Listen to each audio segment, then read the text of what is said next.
now brings you the Goldbergs.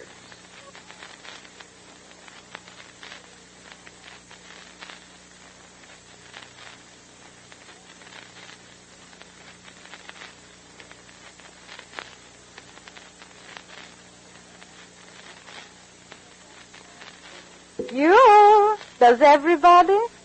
There's Molly, folks. That means your friends, the Goldbergs, are here. Brought to you by Does, the new kind of soap that does everything in your wash.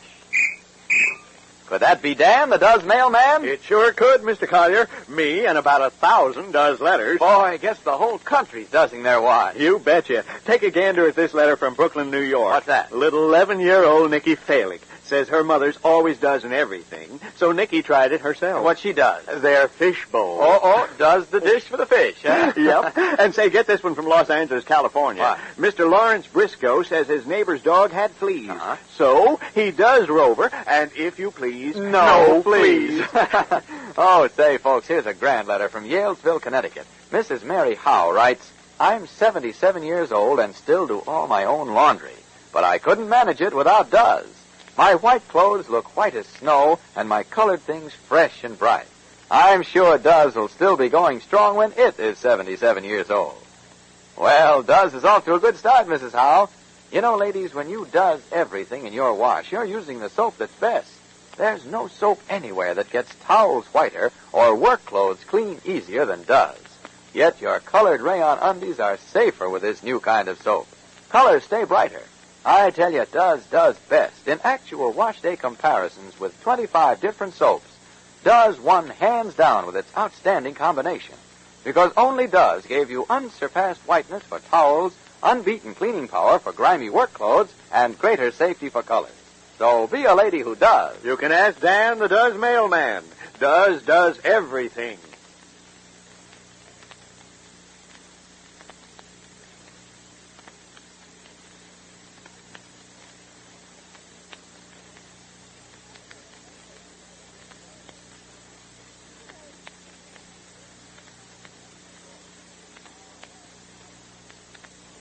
Now Does invite you to visit the Goldbergs. Molly and Bertie have just been witness to a strange occurrence, and each puts a different interpretation on it. On their way to the big civic meeting tonight, Molly and Bertie were given a lift by Mr. Reynolds in his car. Down the road a way, they passed Elizabeth Neal, also headed for the meeting. When they arrived, Mr. Reynolds dropped Molly and Bertie at the hall and explained he was going to park his car. But instead, they watched the car turn around and head back down the road.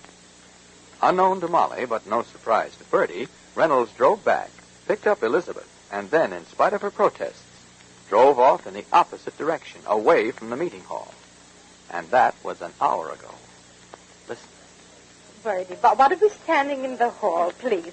Come already, fix your hair and fix yourself, and let's go in where everybody is already, please. They won't start the meeting before Mr. Reynolds gets here, and if you ask me... All right. Goldberg. Yes, Bruce? We're all waiting for you, Miss Well, coming momentarily, Bruce. We're coming. Mrs. Goldberg, call Bruce Hanley and tell him that we're worried. I'm not worried, Bertie. Well, you should be, Mrs. Goldberg. Why don't you let me call Bruce Hanley and tell him what we know? Because, Bertie, there's nothing that you know, Bertie, All right, please. folks, we're waiting. Yes. We're coming. I think they're going to call the meeting to order, Bertie. Please, don't be nervous and don't be restless and come. How do I look, Bertie? Well, I wouldn't know, Mrs. Goldberg. Take the mirror out of your pocketbook and look yourself. Look what I did to my favorite fingernail. I bit it off. Now you know how nervous I am. All right, don't be nervous and don't bite your nails, but tell me, please, Bertie, one simple sentence. Why are you nervous? Do you read the newspapers, Mrs. Goldberg? Every day. Is there ever one day that goes by without somebody getting murdered? There's a war. I'm not talking about the war. I'm talking about love triangles that end in tragedy. That's what the consequences of this will be. Every action has a consequence, Mrs. Goldberg. I know that. Well, what good is knowing if you ignore what you know? Well, there are all kinds of consequences. Mrs. Goldberg, this is no time to be philosophical. Call Bruce and tell him to get a searching party before it's too late. But I'm not worried, Bertie, please. I'm not worried. Why should I be worried? Aren't you ever going to tell him that Mr. Reynolds went back to... No, I'm not going to tell him, Bertie, because I don't want to start anything and I don't want to stir anything. Please. And I'm sure Mr. Reynolds, if he turned around his car to go back, maybe he went to buy cigarettes. Mr. Whipple is the only one in town that has cigarettes, so maybe that's what he did. I don't agree with you, Mrs. Goldberg. How long does it take to go over to Mr. Whipple's store to buy cigarettes? All right, Bertie, please. Well, it's only up the road. Oh. Tell Bruce it's almost an hour. I just want to impress upon you, Mrs. Goldberg. Almost an hour since we saw Mr. Reynolds turn his car around, and I say he went back to meet Elizabeth Neal. Bertie, I hope you didn't speak to anybody, please. I hope you didn't say anything to anybody. What are you doing out in the hall so long? I'm coming, Bruce. I'm coming. All right. Bertie, please tell Bruce that I'm just going to use the telephone, please. And I want to tell Rosalie that the meeting is later than I anticipated. Anticipate. I said anticipate. Yes. Thank you very much. I'll be there momentarily.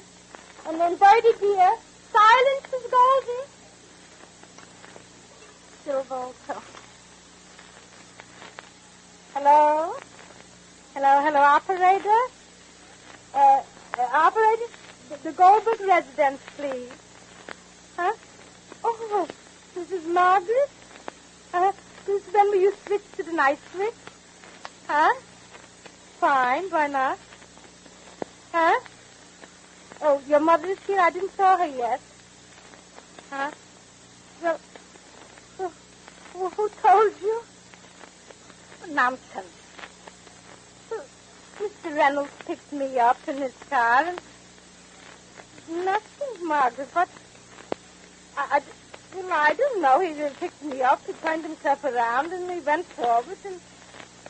Elizabeth was walking to the meeting, but... No, Foolie. Well, darling, give me 9/8. Foolie, dear. Why a person can't turn himself around? 9/8, dear. 9/8. No. No, why should you leave your switch for what, dear? Yes, thank you. Give me 9/8. Do you want to use the telephone, Mrs. Willoughby? No, I wouldn't. I wouldn't be a second. Hello, Rosalie? Rosalie, this is Mama, dear. Are you worried, Mom? About what? Well, Bertie told me before a little while ago. Oh, yes? Elizabeth Neal was on her way to the meeting. She's not there yet.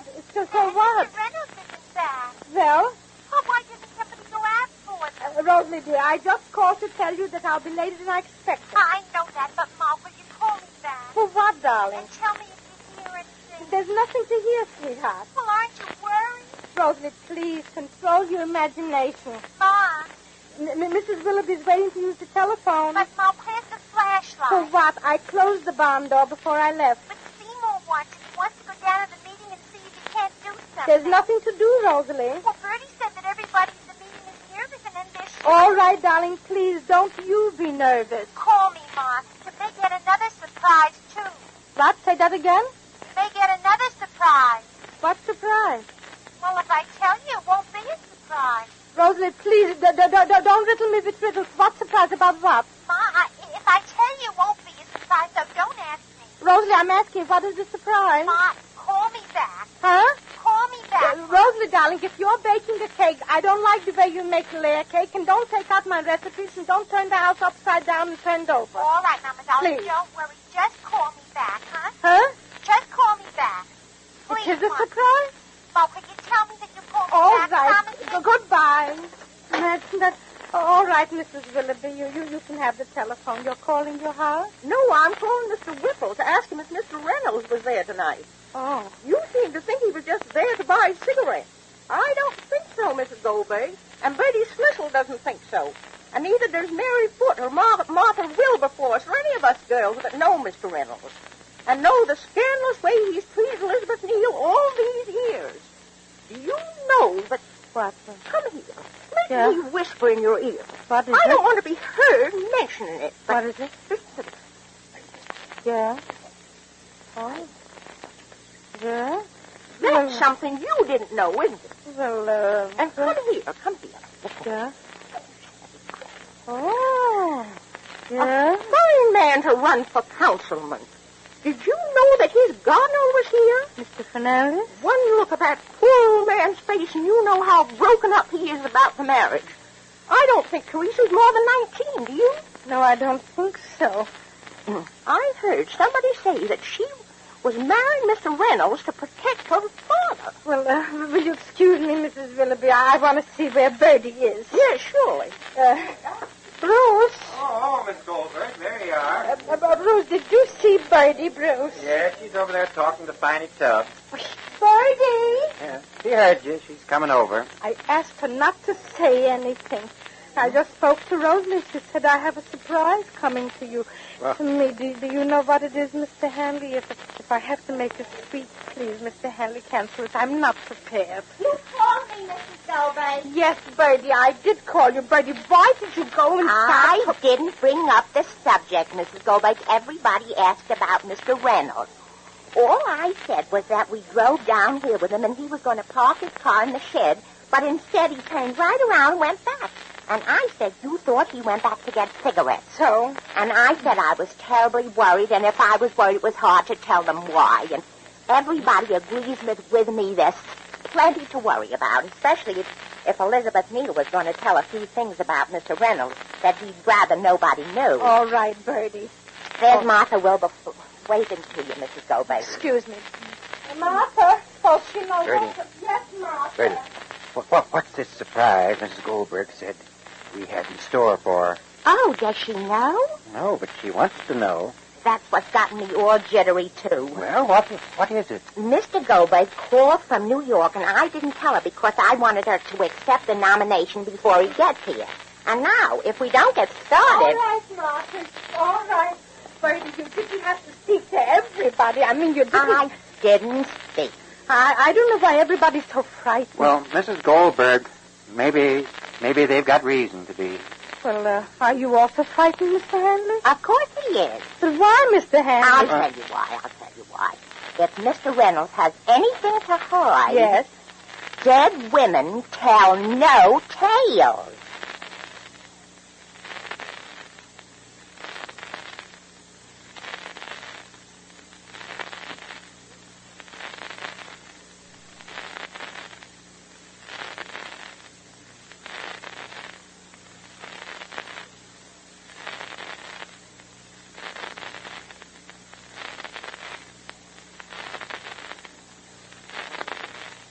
Now, I'm no mind reader, but I bet many of you have often thought, why on earth isn't something done about dishwashing? Look, when I stand here and say does is best, does everything in your wash, I'm giving you a tip on dishwashing, too. Well, sure, this new kind of wash day soap does everything for dishes. Just bring out your dishpan, and I'll show you what everything means. It includes suds that stand up till the last dish is done. It means truly fast action on grease, along with greater kindness for your hands, better care than any other leading wash day soap gives you. Just wait till you see does in action. See how this new kind of soap blossoms into suds the second water strikes it. Suds that really stand up so you don't keep reaching for more soap. And watch how Does cleans up sticky frying pans, cuts grease without any hard scouring. And listen, notice how extra kind Does treats your hands, how beautifully soft and smooth it leaves them. Yes, does your dishes, and you'll know does best. In the dishpan, too. Does everything.